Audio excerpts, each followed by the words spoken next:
Good morning, everyone, and welcome to this IGBIS's 8th conversation with a leader in our library and information community.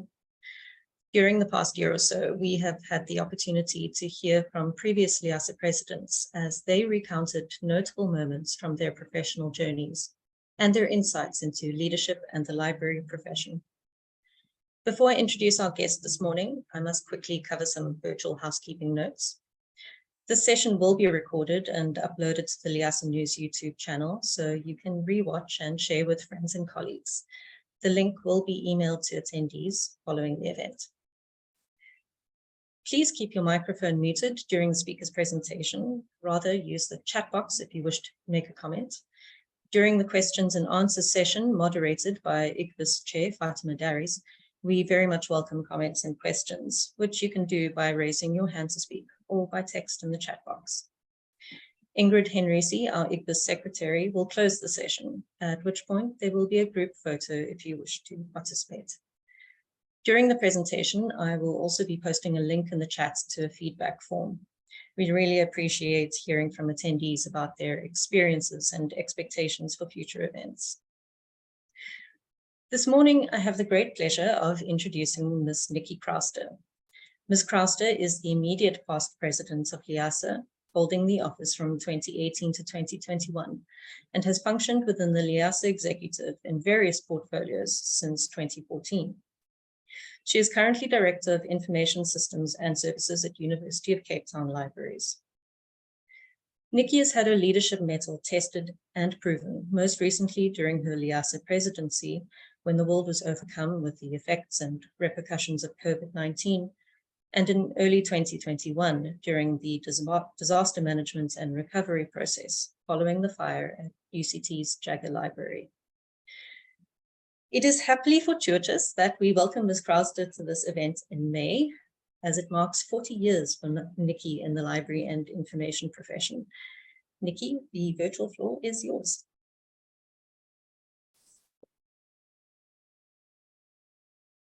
Thank you, Sarah. Thank you, everyone.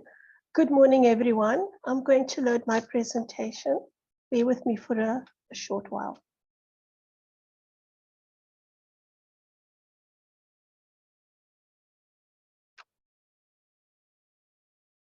Please confirm that you can see my screen.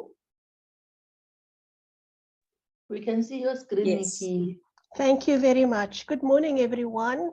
Thank you for being here. I trust you are excited about today. My name is Nikki Crowster, and I've been invited to share my story of my professional journey with you and the insights that I have gained.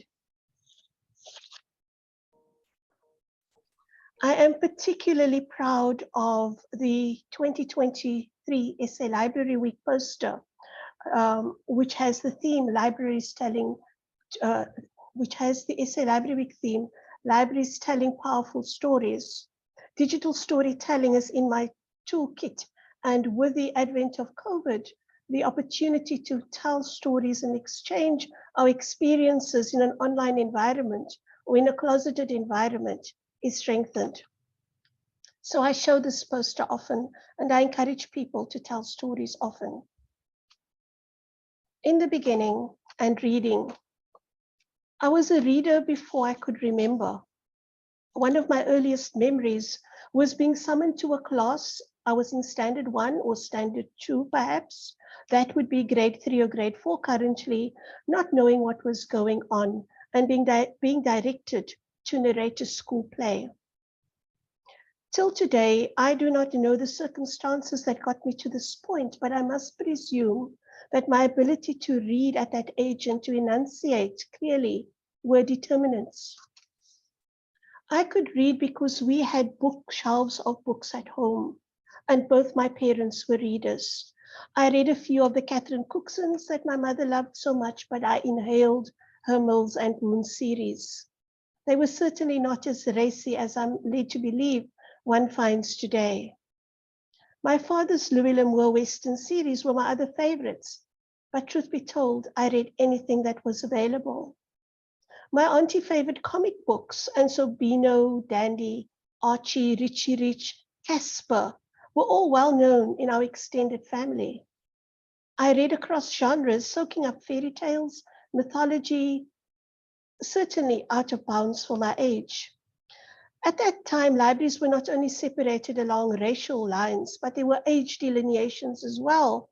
Until I was a certain age, I don't remember, I presume 18, maybe 15, I had to use the children's library, which I had read out before I outgrew it. So my parents took me to the adult library, allowed me to use their library cards, and I continued to read vociferously. By mid-teens, I had finished the Narnia series, I had read The Hobbit, and I had read the Lord of the Rings trilogy. And by the age of 21, I had reread the latter series 3 times in total. I adore Tolkien to this day. There is no doubt that this literary foundation, albeit shared succinctly with you at present, underpinned my future success.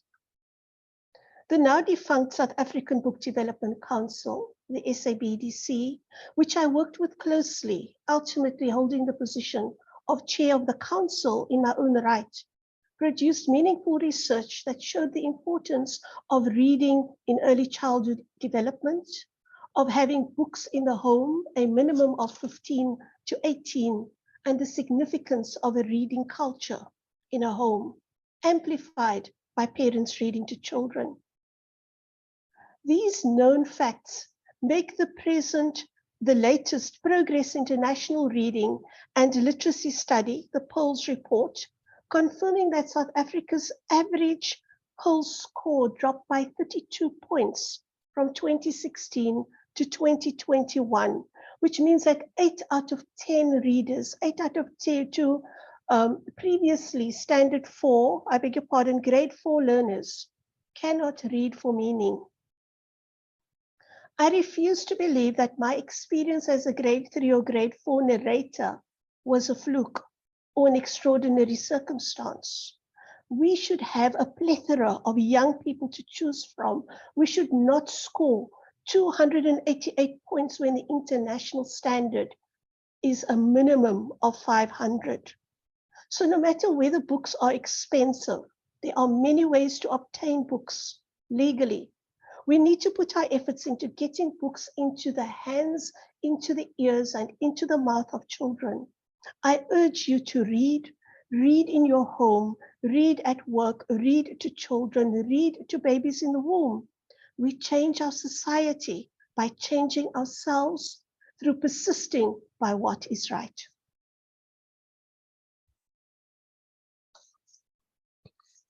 I was raised as a Roman Catholic, and as a third generation,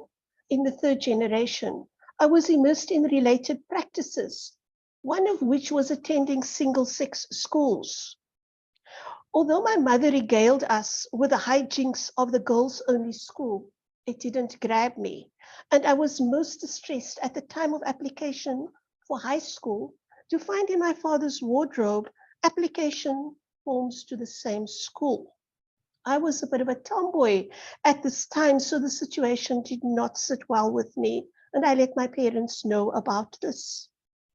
While we were dithering around about this, unbeknownst to me, the primary school principal had submitted an application for me, along with that of other learners, to one of the oldest and most respected high-performing high schools locally, and which was co-ed.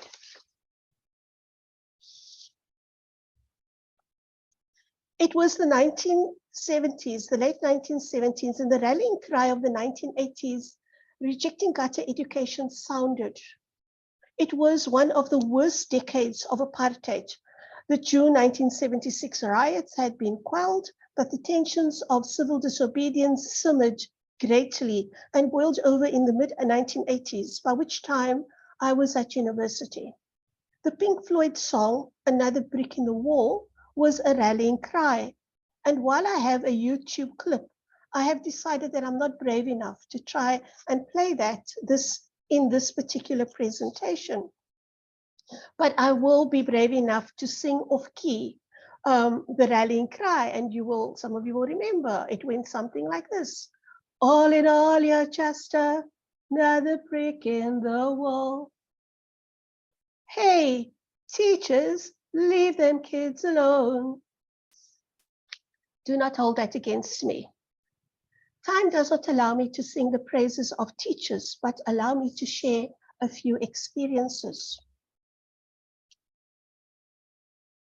In Standard 6, which is now grade 8, as a green 12-year-old, we were told that although one learned Shakespeare in Standard 8, which if one completed successfully, allowed one to leave with a school leaving certificate called at that time a JC, a junior certificate.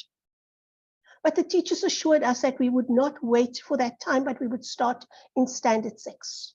So over those 3 years, we read out aloud in the classrooms many Shakespeare plays. We learned the poetry of Dylan Thomas, of Khalil Gibran. We were encouraged to learn widely, and we were taught that if you wish to refute a position of others in debate, learn everything about them. That is, argue from a point of knowledge and not from personal or ad hominem attacks. During the 1980 riots, the riots of the 1980s, teachers formed vanguards, allowing us students to leave the school safely while the riot police hovered, waiting for reasons to attack or arrest dissenting students. Alumni belonging to a Facebook group at present constantly laud the dedication of these many teachers. Humorous memories, some painful because corporal punishment was allowed at the time and quite often dished out and avoided through extra PT padding of PT shorts. But in all seriousness, we continue to laud the giants from whose shoulders our successes have been launched. To this day, how we behave in society, how we behave professionally is seen as a reflection of those dedicated teachers. I believe that it is because of this today that I have great respect for teacher librarians. LIASA has not served the sector well enough, and I call on all of you to help us with this challenge. Another foundation for success through hard work was ingrained in me along with the values of the school motto, which espoused non ministrare sed ministrare, the Latin phrase for not to be served, but to serve. It is only in recent times that it struck me that the origin of this phrase is found in the Bible.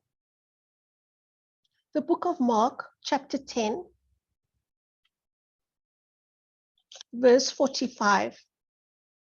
I beg your pardon. It fueled my belief in student leadership, which also at times is used interchangeably with the notion of steward leadership, but those two are not, there are subtle changes. Robert K. Greenleaf invented the concept of servant leader, and while it was in the 1970s, finally delineated or defined, it was an ongoing understanding. In the 1970s, it was non-traditional. In present day, post-COVID, it is not negotiable. Servant leadership is a non-traditional style of leadership at that time, but as I said, today it is not negotiable. It incorporates elements of participative leadership as well as transformative leadership. Servant leaders are visionaries. They support the development of individuals in the organization. It's about the us, not about the you, not about the me, and not about blame, about commitment, about influence, about moving forward together, about healing, and about building community. And the leadership style that is employed in obtaining or espousing these principles include a non-toxic environment, an environment of trust, an environment of authenticity. Leaders are humble, leaders are transformational, and they listen to what other people have to say.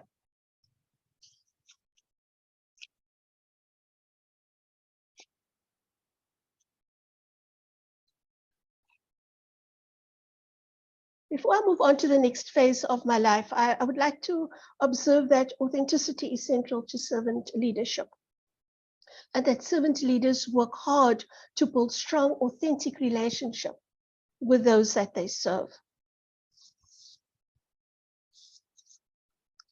Public libraries, and it started with a boy. While I was the first to obtain a matric certificate in my family with a matric exemption, I was not unlike many who could not afford tertiary education. Frankly, my future was not planned, and in the year after leaving school, I was at sea about a way forward and being between applications for jobs. And there was a boy. In all good stories, which I'm hoping that this one is, there was a boy. However, that is a story for another time, love triangles and all, and his appearance in this particular narrative is brief. My boyfriend at the time's family pointed me in the direction of the then Cape Town City Libraries, and after a mandatory interview and a mandatory chest x-rays for tuberculosis, on 1 May 1983, a shy, timid 17-year-old with good marks in English and Latin started working in libraries in the technical services section, pasting card pockets and date sheets into new acquisitions. Who knew 40 years later I would have oversight of technical services within the greater professional portfolio that I hold at present at UCT Libraries? At that time, I was a library attendant. I was at the entry level of the organogram, and I held that designation for many years until I completed my BBibble, a 4-year degree in librarianship, as my mother used to call it. My less than stellar matric marks, I told you there was a boy, was nevertheless sufficient for me to successfully obtain a bursary from the municipality. And although a student, I remained in the full employ of the city libraries. Every vacation, and I mean every vacation, no matter how short, I spent working in public libraries, and I clocked up an interesting array of experience, including working on the mobile libraries, working in children's libraries, lots of grunge work, lots of late nights and Saturday shifts. And while I have many memories and lessons to share about this, I would like to share one that I believe is key to leadership. On one of my many work vacation episodes, I was sent to a library where I was stationed in a children's library, and the librarian in charge said to me, "I don't care if you are studying to be a librarian, you will shelve books." And that lesson has served me well over the years. I have seen people being parachuted into management and leadership positions because of academic qualifications, and they miss out the crucial step of being at the coalface. If leadership is about understanding the context of your team, why have you not been in the shelves with them or behind the desk with them? Take time to understand their experiences, see the world through their eyes. At least it would shed light on what motivates them to get out of bed every day. There is much talk today, post-COVID-19, about presenteeism, about quiet quitting, and about the big resignation. And listening and understanding and talking to people are seen as key ways to navigate these phenomena. In 1993, 10 years after I had started as a library attendant, and by then I'd graduated from UCT, and I had already been the head of the busiest children's library for a few years, I applied for the position of branch librarian. My colleague and mentor, the late Cedric Callahan, wrote one of several testimonials in my favor, observing that through hard work and perseverance, she rose through the ranks. I did not know until 20 years later that those were my values and strengths, perseverance. And as though mentioned previously, my high school years have shaped me for a life of service. My perseverance manifested itself as commitment, a driving force in my LIASA leadership, and a coping mechanism when life gets really tough. I was successful, and I had the privilege of opening a brand new branch library with book stock that I and others had chosen, although highly unlikely that these had the date sheets and the card pockets that I had glued 11 years earlier. My seeking senior positions was a manifestation of my need to move on. I had outgrown public libraries, and I was aching for change. I was now 28 years old, no longer a green teenager, but I had many hopes and dreams. The lesson here is to find a balance between ambition and one's comfort zone, In order for me to meet my need for new opportunities, I had to take a bold step out of the safety of familiarity. And in 1994, I entered academia. And the next 3 decades was spent in academic libraries and related areas. It was an exciting time. My library was part of a professional regional consortium, and my talents for ICT shone through. I was stretched professionally. I really got to understand the meaning of the word stress, and yet a world of opportunities opened for me, and I traveled extensively for work. As my network grew, I developed deep personal friendships. It is important to pay attention to all sides of being human. My restlessness manifested again as my desire grew to be more involved in systems librarianship. And so almost 10 years later, after entering academia, I took up the post of Calico Systems Librarian, in which job at one time I was supporting 5 public university systems, 4 shared IT systems, as well as software that was at various stages of bleeding edge development. I learned extensively and beyond the scope of my job. I picked up and discovered my talent for business systems analysis, my ability to connect dots, innately practice big picture thinking, and an affinity for design thinking saw me do courses in networking, SQL, website design. I largely taught myself Linux. I embraced the email when it came out, the internet when it came out, Google, the World Wide Web, Google, social media as these came along. I also funded my own studies when working for an NPO, a non-profit organization, from 2002. I attended the ULIS 2 meeting, which preceded the formation of LIASA, and from then onwards became more involved in LIASA.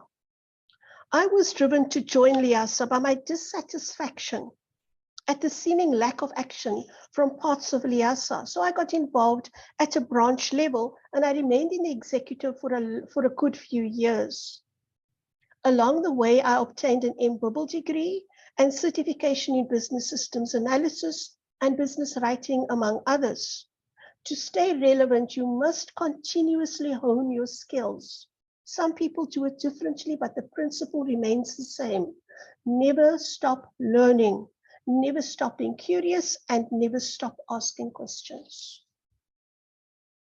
By the turn of the decade, 2010 that is, and about my 30th work anniversary, so closer to 2013, I was involved in my latest professional interest. I could see the value of it to libraries, and so embarked on the postgraduate diploma in educational technology. I loved it, and to date it remains an area of research interest for me. On the other hand, I felt ready to take up a more senior leadership position in LIASA. And one day we were chatting about LIASA and the branch elections from a Western Cape perspective, and names were being bandied around in response to the call for nominations. And I chirped up, "What about me?" And the query was met with a smirk from my friend and colleague, who said, "We have other things in mind for you." And I found out soon enough what that meant. And later that year, I was successfully voted in as the LIASA National PRO under the leadership of my friend and colleague, President Sekhametsi Mulawa. 6 years later, I took up the mantle of responsibility as LIASA president. I believe firmly in the value of the association and that of the professional body. Many people have made sacrifices and exercised deep leadership for this body, and it's a responsibility of each and every person in the LIS profession to support LIASA. For these reasons, and for many more, my presidential theme spoke to collaboration, joint efforts to success, and commitment to LIASA success. Sadly, that is not always on people's agenda. I made a commitment in 2018, which then became 2021 due to COVID, To succeed will require authentic leadership and innovative thinking as we navigate what will be challenging waters at the time. I am confident that with your partnership, collaboration, and innovation, we will succeed, and I ask you to commit joining me on this journey.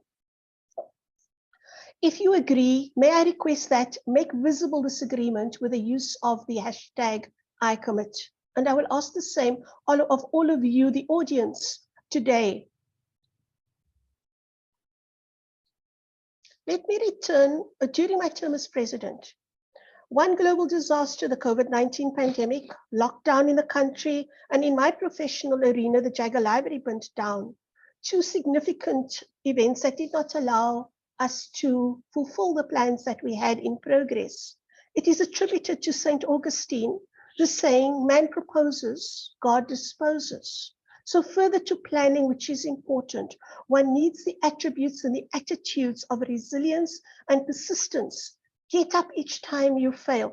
Try again when you fail until you succeed, as advised by, amongst others, Tata Madiba. Let me return to my presidency and the not so nice aspects. I learned that people do not have one's best interest at heart, that people did not carry out my directives, nor did they understand or want to understand concepts such as Liasa restructuring, and claimed after my presidency that they did not understand many of the projects despite 3 years of immersion in these activities. I have made peace with these behaviors. I note them, but I do not allow them to undermine or detract from me or my talents. If there is one piece of advice I may be so bold as to offer this morning, it is that you build your self-esteem, you retain your sense of self-worth, and you never allow others or their actions to deem you unworthy. Many people who appear to be collegial and who smile have that concealed dagger that they use to degrade you and your abilities so that they can feel better about themselves. You continue to be the best that you can be. This is my belief. Do not measure yourself against other people. Measure yourself against other people. And I practice this constantly, oftentimes in the face of microaggressions. We pray for such people, and in our hearts and in our minds, we wish them all success because we know that what we put into the universe is what we get out. So exercise positive thoughts. As you see, I speak truth to power within a cloak of empathy and kindness. Call out what could be done better with kindness and with respect. All people deserve that. Have the courage to take up these difficult conversations when it is needed. I just want to note that I have completed 25 minutes. I will finish in the next few minutes. Being Liasa president was one of the most fulfilling roles that I have had to date. Even though the term was an unprecedented 3 years, I had no less time during the challenges of COVID lockdown, wherein many LIS practitioners did not have access to online support and did not participate. The impact of the pandemic on society's emotional, psychological, and financial well-being is now well documented. Liasa is not exempt from this. Nevertheless, with a great team from the Liasa Representative Council and others playing leadership and supportive and advisory roles, we did many firsts. The inaugural Liasa in Daba, the first ever Liasa Special General Meeting, and the first online handover from one Liasa president to another. The Liasa community remains strong, and in this regard, while I must be brief due to time, I wish to recognize IGBIS for how they have grown from an interest group in abeyance, another first in my term of office, to delivering an inspirational series on leadership that has value beyond the now.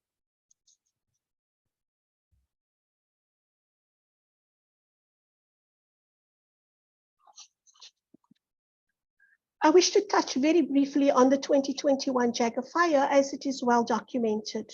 I too, along with my colleagues, have written pieces on that experience and participate often in related events.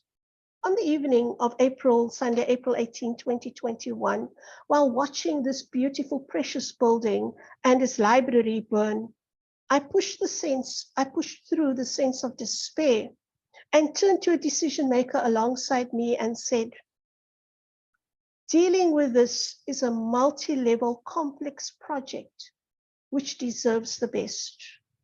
I am the best person for this job. It was not an idle boast. The previous 16 years had me immersed in the complexities of consortium-based multi-user support, software and hardware project management, and few other LIS practitioners have such first-hand experience. Do not make promises you cannot keep, but do step up with your talents. Do not hide these behind a bush waiting for someone to recognize your talents. They may or they may not do so. Step up. It can be done in a modest, quiet way, but be impactful. Learn how to value your talents, know your strengths, and amplify these while attending to any shortcomings that one identifies. So I'd like to put this all together. What is my touchstone? Well, I have many people that I follow regularly, especially on leadership, many people whom I admire, even colleagues whom we know of. There are 4 aspects that resonate with me, and my touchstone is the concept of the 4 agreements. Be impeccable with your word. Speak with integrity. Do not say what you do not mean. Do not say let's do lunch when you have no intentions of doing lunch. The other person knows it, you know it. Yeah? Do not use your words. Do not use the power of your tongue to spread gossip and ill will about others. Use the expression and power of your word with direction and truth and love. Do not take anything personally. What people do is more about them than about you. What they say is a projection of their own reality. And if you are immune to the opinions of others, you take on board their constructive criticism, but retain your self-worth, you will have peaceful night's sleep. Do not make assumptions. Ask questions. Be curious. Do not assign actions and attribute behaviors of others to particular things. Find out if that is so by having courageous conversations. You can transform relationships by doing this. And you have heard from me say this countless times this morning, always do your best. Do not exercise self-judgment. Do not compare yourself against others. As the Desiderata said, there will always be people who are lesser than you, and it might make you boastful. And there will always be people who are better than you, and that might make you sad. Trust in yourself. Be the best you can be. I've shared with you today my values, my personal values, those which I believe have taken me along this 40-year journey and which have been ingrained into me by the value of others. I am who I am because of others, because of society. But I have marked on my body my beliefs. It is the strength of my commitment that I have and practice resilience. I have passion. I have learned my purpose, and I continue to learn my purpose because that changes, and perseverance. It's not the end of the story, not at all, but it reminds me, especially when I am down, when I am beaten, when I don't follow the advice that I have shared with you so far, and I don't remember my self-worth. You could say I look under my arm, but I'm not going to make that bad joke. But that is my commitment to myself. In your invitation to this meeting, it speaks about what I embrace, about my values, a culture which amplifies inclusivity and self-expression. I firmly believe in being authentic, speaking truth to power, having the courageous conversations, but with kindness and empathy and understanding, with an intention to build up, not to break down. I firmly believe in taking self-responsibility, owning what you say, owning what you do, even if it's wrong. Persistence, fail as much as you need to, but get up. Perseverance, passion, resilience, and most of all, commitment. For those of you who know me, you know this. Work hard, play hard. Many people only saw the play part and thought that we weren't working till 3 o'clock in the morning. We weren't putting in 17 hours a day. I wasn't flying around. I didn't have 3 jobs. People did not see those aspects while I was LIASA president. All they saw were the fun pictures on Facebook, the drinks, the essay book fair, and so on. Colleagues, do not let others define you. Be unashamedly yourself. Be professional at all times, but always, always have fun and underpin your values. As much as these 3 pictures are fun, they also speak to things I deeply believe in. On my far left with the green man is Prasa. That's about recycling. I am passionate about recycling. People know that. I take plastic bottles out of people's bins. I take them home to recycle. The other 2 pictures relate to reading and the promotion of a reading culture in South Africa. You can have fun with a purpose. In conclusion, I have touched on the core aspects of my 40-year career. I have not done justice to the myriad of people who inspired me and who contributed to who I am today. I have written a small part about this in the upcoming LIASA in Touch magazine. I wish to acknowledge all those people with gratitude, and even my detractors and my critics, because they inspire me to be a better person and a better professional. One last thought. People speak about being in LIASA Exco as if that is the only space and place and time that one exercises leadership. There are a finite number of positions controlled by the LIASA Constitution, but there are infinite number of possible ways you can lead in LIASA from any position through 360-degree leadership and make a significant contribution. Start by showing up. Pay the annual fees that equate to R2 a day. Attend meetings, write about your professional experiences, but most of all, be true to yourself and the agreements you commit to for yourself and for society.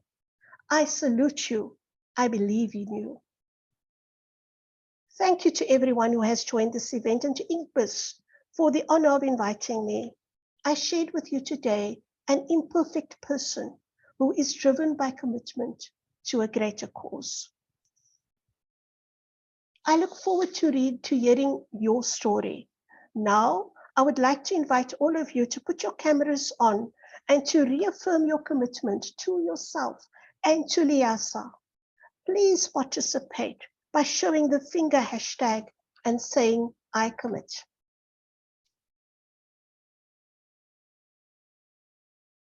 Could I please ask that?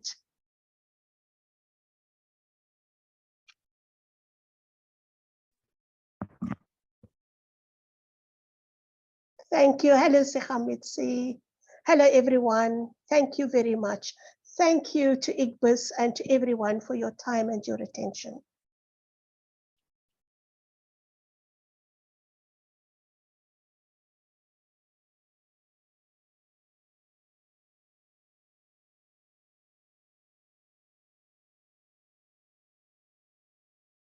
Over to you, Sarah and Fatima. Thanks, Sarah. I've got the floor, the virtual floor. I'm just giving people a moment to find this, another moment to find the videos to show their commitment. Colleagues, we now have an opportunity to ask those questions that you always wanted to ask, but were afraid to ask. There are no bad questions. We all learn from from the questions that others pose. So if you would like to either post your questions in the chat, or if you would like to put your hand up, I can see, let me just see. Yeah, I can see everybody on the side panel.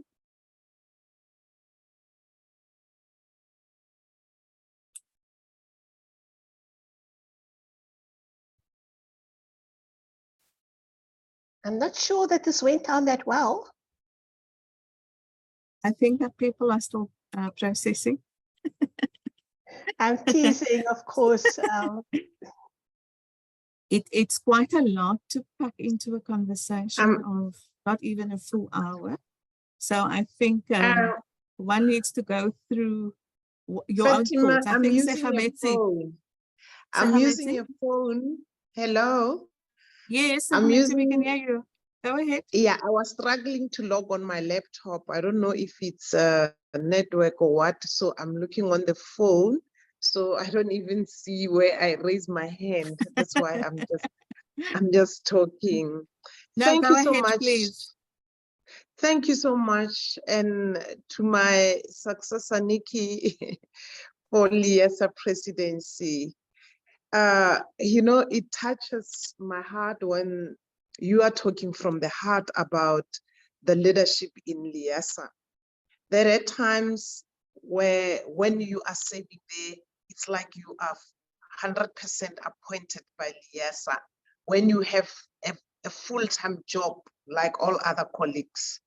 So when Nikki is calling for commitment, I'm still sharing the same sentiments. My presidency started in 2014 to 2016, but we are still having the same challenges that we as librarians and information specialists give a little. It's a small percentage of us who are giving their all because we are all in full-time jobs, but our professional association always take second class. Every time when I'm looking at what other professions are doing, I'm getting so jealous. And I ask myself, did I fail my constituency because I didn't call more of commitment? But there's just this much that you can do when you call people for commitment. Others do talk to say, yes, we will be there, especially when we are running for elections. Yes, we will be there. Once you take your seat, those people are not there. So it is still my call to say to colleagues, please avail yourselves so that when we speak with a strong voice, understanding that we own this thing, that we can still do so much more about our association. So I appreciate the part that Nikki did, and that she became the president at the most difficult of times during COVID. So the innovative issues had to come and all those. Hence, we had to experiment a lot of things around your leadership, Nikki. So some of the things we appreciated, but it was for the first time we had to explore things that are not even there in our constitution. So I was just saying this to say, thank you, Nikki. I hope you enjoyed your leadership as the president of Liesa and your career journey, and even the call for commitment is touching each and every one of us. So much as I've done my bit of being the Liesa president, I'm still fully committed. The work is getting more and more demanding, but I'm still pledging my commitment. Thank you, and thank you, colleagues. And thank you for your leadership, Sehametsi. I learned a lot from you. I started off in your term, so thank you as well. Thank you, Sehametsi. And colleagues, I want to remind you that ICPA started off this conversation with leaders with Sehametsi in 2021. Am I correct? And I remember very well because that morning I was working from home. I had just been diagnosed with COVID and I was coughing. And I was between taking cough medicine, which was going to make me sleepy and really not be able to focus on what, what I had to say, and coughing, and then people not being able to hear what I'm going to say. So thank you for coming in. It does very nicely round off this conversation with leaders to have the first one, and Nikki essentially closing off this part of the series with the presidents of LIASA. There are some notes. If you don't mind, Fatima, can I follow that up? Sure, Let me say- absolutely. Yeah, thank you, Fatima. This project is thought-provoking.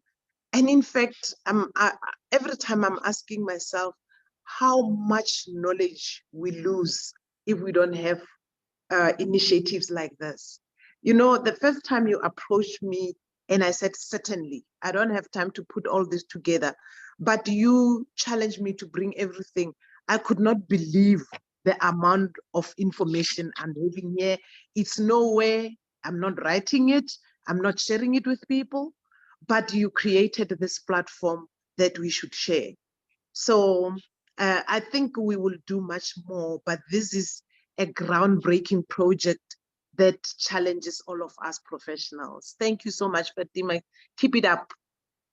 Thank you, Sekhametsi, and I haven't given up on that other part of the project. So as you say, we would like for this to be the beginning of more. And I will certainly call on all hands, all hands on deck to deliver it. I want to turn quickly to the chat. There's some wonderful comments in there. There is, I'm not sure how to pronounce it, if it's Carrick or Carrie C. Good thoughtful presentation, makes you think that I don't care if you're studying to be a librarian, you will shelf books. Makes me think of the chief librarian I had many years ago when I did my practical at Paarl Public Library, still in the old Victorian house. And I can also certainly relate to that. My first job in a library was to shelf books. Thank you, Nikki, for a wonderful presentation. Your passion and commitment to LIASA is so inspiring. This is from Lynn Johnson. Your words have inspired me to become the best version of myself and take on the challenge. #ICommit. And then from Anushi, good morning, everyone. Thank you, Nikki, for an inspiring talk, for exposing your vulnerabilities to us. Thank you for your dedication and all the best with your future endeavors. Any type of volunteerism is a thankless job, but we all persevere. Certainly, I think that when we asked the leaders to share their stories with us, we knew that a part of it would be making themselves vulnerable, and just like taking on leadership takes courage, so will having this conversation, it will take courage. So I hope that that is also an inspiration, colleagues, the courage that people have shown, that the leaders have shown, to make yourself available for leadership in whatever way and from whatever positions in the organizations you are in, but to take on the challenge and to have the courage to take it on. And then from Matilda, your resilience is what stands out for me. Thank you for sharing your journey. It's truly inspiring. Thank you for an inspirational talk. Mapule has put some numbers in there. I don't know what it means. Maybe it has some significance for you, Nikki. Thank you for sharing a journey with the 4 agreements by Miguel Ruiz, I think is how you say it. Nikki, your humility as a leader is beyond measure. Thank you for being. I admire so much. It occurs to me, Nikki, that we had the right president of LIASA at the right time, because you have systems and technologies as part of your professional skill set, and that is exactly what we needed during COVID. So what do they say about the right people will come? Something like that. There's an African proverb. It reminds me of that. From Maditsipi, the glamorous and gorgeous Maditsipi. My dearest Nikki, thanks very much for sharing your story with us. Very insightful. I'm happy because I was under your LIASA leadership and I learned a lot from you. Indeed, it was long hours, and I don't regret being part of your commitment. I commit. Good morning, everyone. This is from Nana. Amazing. I'm with 2 exclamation marks. I'm very impressed with your presentation. So much passion. I've learned a lot. Nikki is very knowledgeable. Colleagues, we are standing at 10:57. Last question.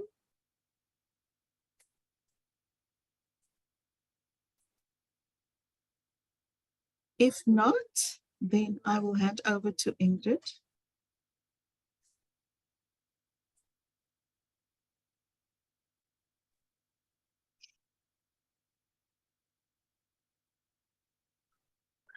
Good morning, everyone.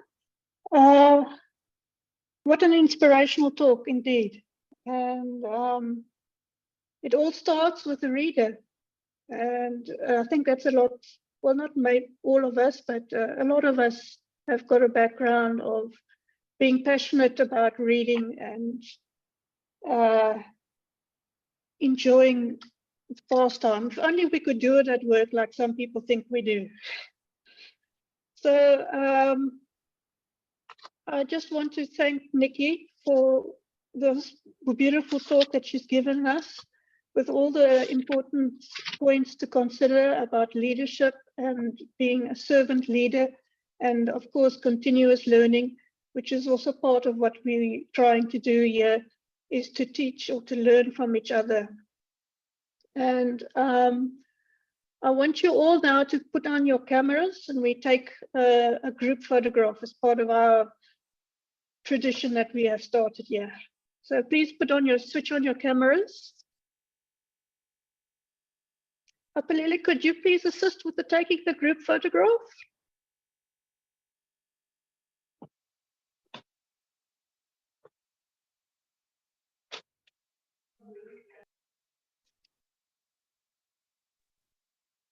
Hello, can now just put on my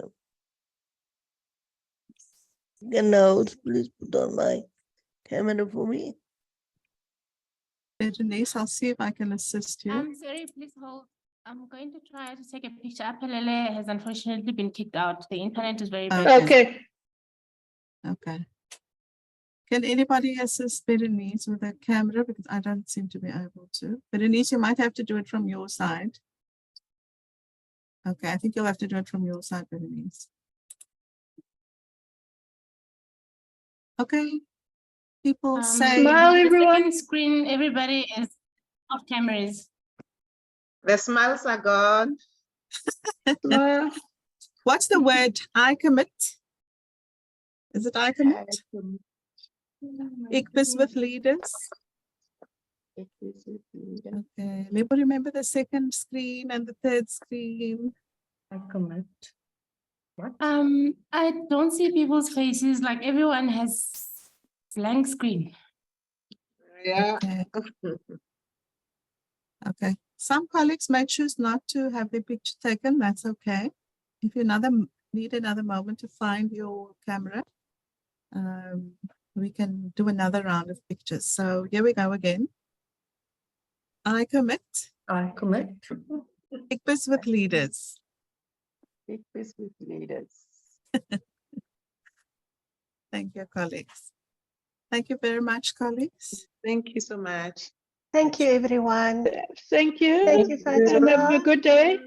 Sarah, Yeah, have a Ingrid. wonderful day. Yes. Thank you so much, Nikki.